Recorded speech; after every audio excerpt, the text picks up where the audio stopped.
Hey, what's up everyone? This is Dan the Movie Man with another big show for you today. We have Faster, The Chronicles of Narnia, The Voyage of the Dawn Treader, The Fighter, Tron Legacy, and True Grit. Later in my show, I'll be answering the questions and the trivia question I asked you guys online from last month. I know it's been a while since I've done an episode. I've just been really sick with the flu, but now I'm all better. So, let's start off with Faster, starring Dwayne The Rock Johnson and Billy Bob Thornton.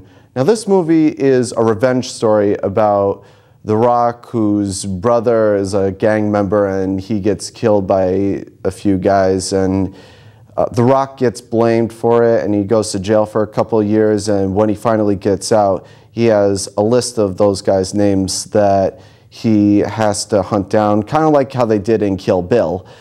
And there's a few twists and turns. Some of the criminals stayed the same, others have changed their ways and aren't bad guys anymore.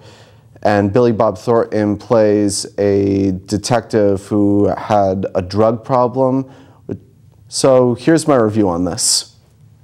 It's a little bit of fun. I mean, I thought it was a pretty decent action movie. I didn't think there was enough action that I thought there would be. It was most likely The Rock shooting people in the face. But, you know, I am really proud that The Rock is back to doing action movies. But a lot of people are saying that, you know, this really isn't a great start for his comeback. But, you know, look at it this way. He could have made Tooth Fairy 2. But, you know, I thought it was a pretty decent action movie. The action, it was pretty cool, and it definitely stuck to the story, so it wasn't really mindless. But out of all, I'm going to have to give this 3 out of 5 stars. Next up is The Chronicles of Narnia, The Voyage of the Dawn Treader, starring the two children, Edmund and Lucy, who I haven't figured out their real names yet, but I will probably do that later on. Ben Barnes and Liam Neeson. Now, this is the 3rd installment. Well, in the book series, it's really the 5th installment. Edmund and Lucy, the 2 youngest children, are in this. If you've seen the last one, the 2 oldest children, Peter and Susan, they're told that they won't be able to go back to Narnia. So Edmund and Lucy meet their cousin, who I swear looks like the long-lost son of Carrot Top. Seriously, his eyes are the same as his. And they look into this portrait, and it shows a picture of a ship, the Dawn Treader, and they find out that the villain is this green gas that turns people against each other. The witch is still dead. There's a few fight scenes in it. So here's my review on this. Just like Faster, it could have been better. I mean, I'm not saying that it was bad, I'm just saying that it wasn't as good as the first one. I mean, I felt like it was forgettable.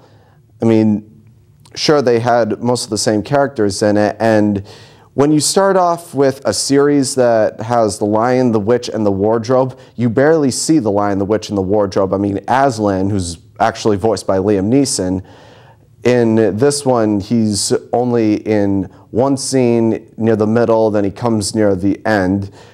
The witch, she's just a puff of smoke, and then she just disappears, and the wardrobe's not even in it at all. But the action is still pretty good, the acting is good. Just the one character that annoyed me was the cousin. I'm like, oh my god, just someone kick him off the boat. Why is he even in this movie? But what I actually realized that after I saw it, a friend of mine told me that this was the 5th installment, that originally the first book, it went from the magician's nephew, I hope that's the title of the book, but whatever, The Lion, the Witch, and the Wardrobe, The Horse and His Boy, Prince Caspian, The Voyage of the Dawn Treader, The Silver Chair, and The Last Battle.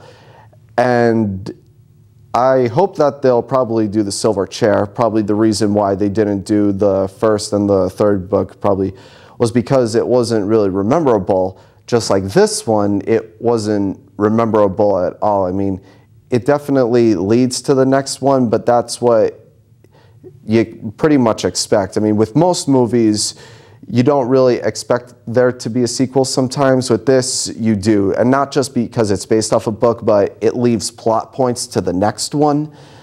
But with that said, I'm just going to give this 3.5 stars. Is the movie good? Yes. Is it as good as the first two? No. Next up is Tron Legacy, starring Jeff Bridges, Garrett Hedlund, and Olivia Wilde. Now, this is a sequel to an old '82 film called Tron, which was pretty much a bomb at the box office, but a bunch of people said, hey, you know what? It wasn't that bad. Let's make a sequel. And this one is actually not all about Jeff Bridges. In fact, Jeff Bridges' character, Kevin Flynn, goes into the world of Tron, which is called the Grid, and his son Sam finds out about him and goes into that world to find him, and he's helped by this woman named Cora, played by Olivia Wilde, and he reunites with Jeff Bridges. There's the real Jeff Bridges, and there's an evil Jeff Bridges. One is Kevin Flynn, who is the old and good and nice one, and the other is Clue, who is the evil young CGI version of Jeff Bridges. So here's my review on this. This was actually a lot better than I thought. It was a lot of fun. The 3D is amazing. I mean, before when I saw Narnia, I thought that one, the 3D wasn't amazing. In fact, the trailers were more 3D than Narnia. But this definitely made up for it. Even before when I saw the trailers, it looked amazing. There were 3 different kinds of 3Ds that went with this movie. There was Disney Digital 3D, Real D 3D, and IMAX 3D. I went to go see it in Real D 3D, which is pretty amazing itself. I mean, Jeff Bridges does a really good job with both his characters. Olivia Wilde is just wow in this movie. Garrett Hedlund, who plays the son, he usually has his ups and downs. He has emotions at some point, but at other points he seems a little too bland, which I'm not really crazy for either. But, you know, I thought this was a pretty decent, fun action film. And I know a lot of people have been complaining about CGI with Jeff Bridges' face and saying that it doesn't look amazing yet. But let's think about it this way. In the sense of the world of Tron, this actually works out. I mean, we've seen this twice, but they were both as cameos. We've seen it one time in X-Men Origins Wolverine, where Professor Xavier made a cameo near the very end. Then they had a cameo of Arnold Schwarzenegger in the recent Terminator movie, and they sort of CGI'd his face to make him look younger as well. With this, on the other hand, he's in it for like mostly the whole thing. But since they're in a video game world, it works in that sense. I mean, if they kept on showing him in the real world, I think that would probably insult the audience's intelligence. But out of all, this is definitely worth seeing. I would probably go see this more than once. With that said, I'm going to give this 4 stars. Now it's time for the late review. This month's late review is The Kids Are Alright, starring Julianne Moore, Annette Bening, Mark Ruffalo, Josh Hutcherson, and Mia Wasikowska, Alice from Alice in Wonderland. Now, the movie is about these 2 kids, played by Josh and Alice, who have lesbian mothers, and they decide to find out who their biological father is, and they find out that it's Mark Ruffalo, and they start spending more time with him, and Julianne Moore starts to fall for him, but Annette Bening is not crazy about him at all. So here's my review on this. I'm just going to give this a quick review so that I can have my friend do 2 other reviews with me. This movie is good, not great. When it ended, I thought it was BS because it left me with so many questions. And when you see the cover of the movie, you think, oh, it's going to be a fun movie, a fun family movie. But No, there's actually a lot of sexual content in this movie, like you wouldn't even believe. But, you know, I thought the acting was really good, but I thought the story was a little too bland. Like, it was pretty average. But with that said, I'm going to give this 3.5 stars. And now I will be giving my review of The Fighter and True Grit with my best friend here, Sam. How you doing, man? Pretty good, yeah. Pretty good. All right, let's start off with The Fighter, starring Mark Wahlberg, Christian Bale, and Amy Adams. Now, this is based off a true story about the famous boxer Irish Mickey Ward and how he went from an underdog boxer to becoming one of the greatest boxing champions. It also focuses on the drug abuse from his brother, who's played by Christian Bale, and his relationship between his girlfriend, played by Amy Adams. So here's our review on this. This movie is absolutely amazing. I have no problems with this movie. What would you say? I would say it's a good movie, but I don't think it's quite as amazing. I would say that Christian Bale's performance is easily the best performance I've seen all year. Oh yeah, without a doubt. I mean, he was so believable, because when I saw it, I didn't see Christian Bale, I saw Dickie Englund. Exactly, yeah. He was so, like, I haven't seen an actor this buried in the role since when Sean Penn played Harvey Milk a couple years ago. Exactly. And I also thought Amy Adams was very good, because usually she plays kind of more bubbly, like, romantic comedy types, but she did a good job playing like a tough working class bartender, so that proves that she can do, you know, not just that sort of role of what you said, but, you know, other different types. And it makes her seem more like a three-dimensional character, just like Bale and, who's the actress that played the mother? Melissa Leo played the mother. She was very good too, because at first she seems pretty unlikable, but overall you actually... Which makes her seem more like a realistic person. Yeah, you end up seeing more of her that, you know, she's not quite as unlikable as you would first think. My only problem with the movie is that I thought Mark Wahlberg's character wasn't as developed as well as the other characters. Like, he was more like, he was like a nice guy who was, you know, kind of taken advantage by his family, but you didn't really, I don't think, see as much of him as you did Christian Bale. That's true. I didn't say that, but out of all, I still thought it was great. 3 reasons why I thought that was great. 1, set in Lowell, set in our state. Yeah. 2 of my favorite actors of all time, Wahlberg and Bale, and 3, that it's based off a true story. Yeah, it was definitely a well-done movie. Yeah. And when, near the end, they actually show an interview with the real Dickie Englund and, I just drew a blank on his name, Mickey Ward. Yeah. And it showed on how Dickie Englund actually acted, and I thought, wow, Bale definitely, you know, captured that role, and he really studied it as hard as he could. Yeah. Another thing, if you know the work of the film's director, David O. Russell, a lot of his early films were known for having like kind of dysfunctional families that was featured in The Fighter. For example, Flirting with Disaster, which is an early film of his with Ben Stiller, I could see some similarities between the two. True. So. Yeah. With that said, I'm probably going to give this 5 stars. What would you say? I give it 4 out of 5. 4 out of 5? Yeah. Nice.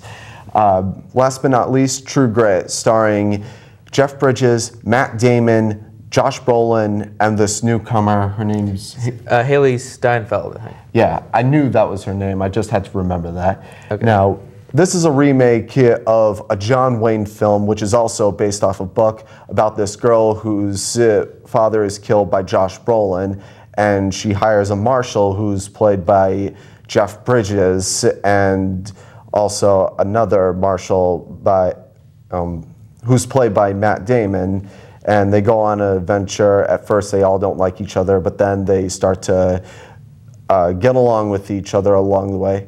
So here's our review on this. It's pretty good. I mean, this is actually the first Coen Brothers movie I've seen. I've actually never got into the Coen Brothers, but what I've heard is that they're either hit or miss.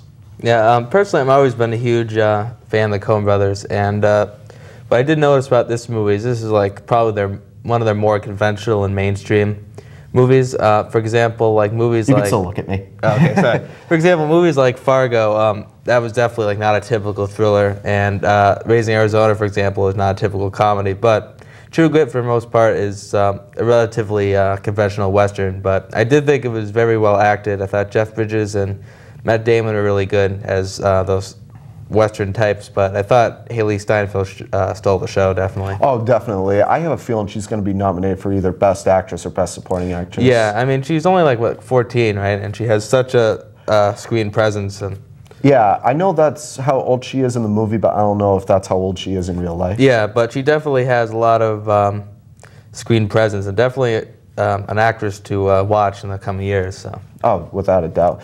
I kind of felt like, you know, Jeff Bridges was good and bad at the same time. Good from acting-wise, he really got into his character, but, you know, throughout the movie, I cannot understand a single word that he said. He made Stallone go, what did he say? Yeah, I mean, he wasn't, his character wasn't the most articulate, but since he was a drunken, you know, and kind of that type of character, I thought it suited the character. Well, that makes a lot of sense. Yeah, so. But also another thing, I couldn't see Matt Damon as a cowboy. I see him more as a city guy.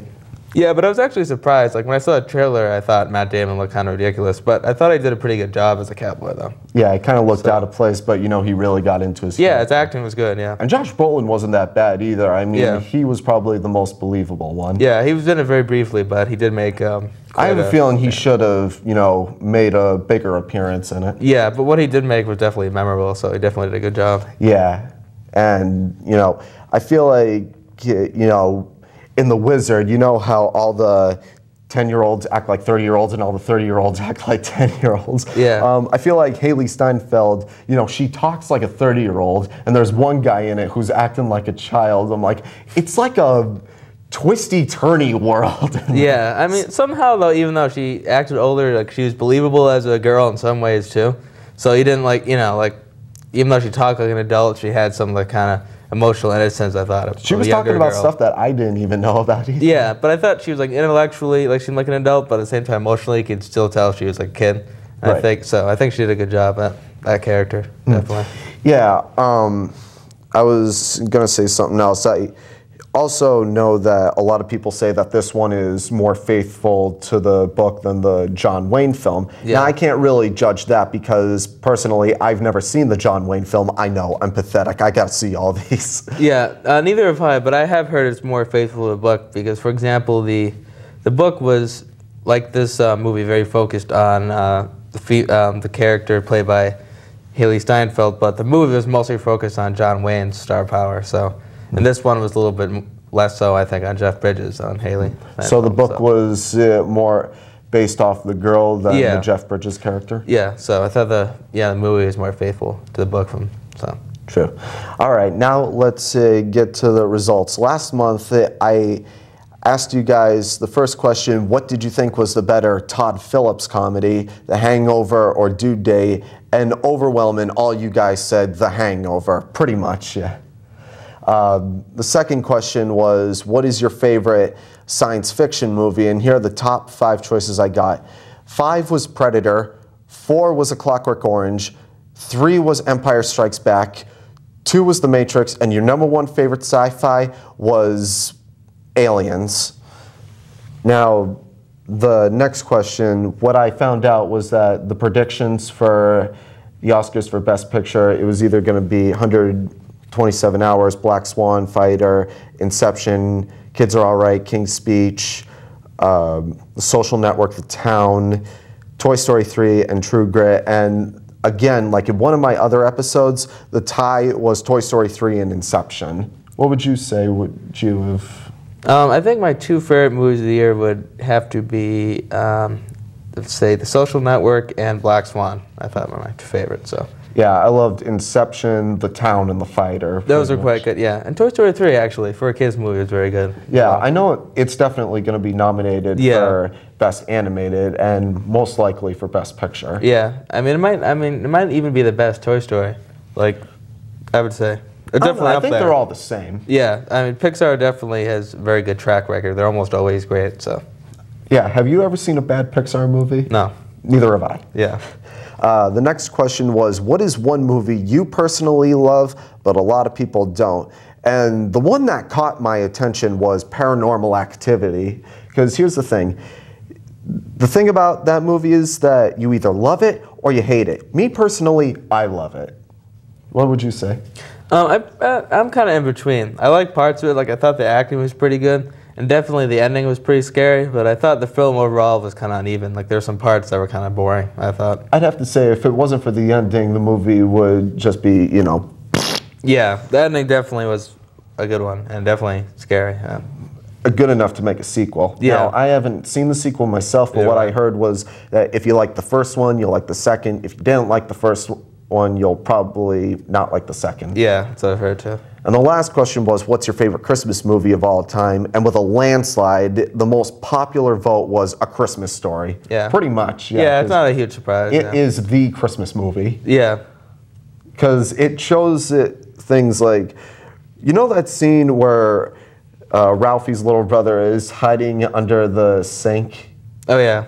I thought to myself, I thought I only did that. Yeah, I mean, it definitely really captures what children are like in a lot of ways and their behavior. It like brought back to my childhood. I'm like, huh, I thought I only did that. Yeah, it was definitely one of the more realistic Christmas movies too, as well. Without a doubt, yeah. Yeah, all right. Today's question is, oh wait, before I do that, the trivia question I asked you guys online was, who is the elf from Rudolph? And the answer was Hermie. And the first person who got to answer that was Eric Olowski. So congratulations, Eric, you're the winner. So I want to send a shout out to you. All right, now I only have one question today. Now that I've reviewed The Fighter, which that and The Town are what I gave 5 stars. So I can't decide which is better, so I'm going to have to ask you guys, which do you think is the better movie set in Massachusetts, The Town or The Fighter? I don't know. What would you say? I would say, I think maybe overall, I think The Town. I just thought I think it's just really kept me to the edge of my seat more so, I think. Yeah.